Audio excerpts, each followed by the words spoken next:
Hi, good morning. So, today is devotion time.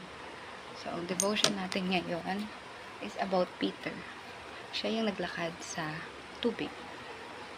So, mapapansin natin dun sa story kung saan nagising si Peter at may nakita siyang naglalakad sa tubig. Akala niya ito ay ghost, pero tinawag niya, sabi ni Peter, "Jesus, is that you?" Nang sinabi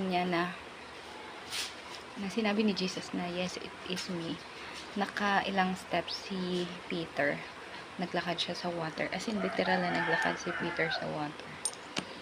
And nung napapansin niya na naglalakad na siya sa water, the moment na nakita niya mismo yung sarili niya naglalakad sa tubig,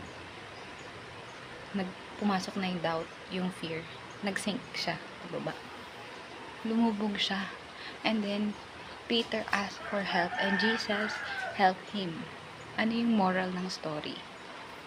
Sometimes as we walk with Jesus, there are times in our life, especially during the waiting season, na we will feel doubt, fear. May encounter natin yan because it is our human nature natin, yung sinful flesh, yung doubt, yung fear, hindi yan mawawala sa atin. But as we focus on believing on Jesus' power, yung kapangyarihan niya, yung sovereignty niya, yung kakayahan niya, yung capabilities ni Jesus, doon nag-shift, doon nagbabago.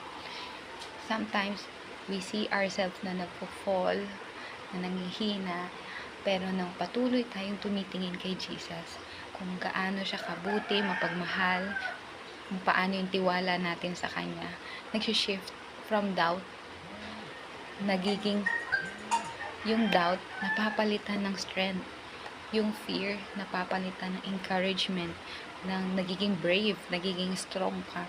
So, ang laki talaga ng pinagbago once you have faith in Jesus, once you have believe in God, once na patuloy tayong maniniwala sa Panginoon, God will surely lift us up,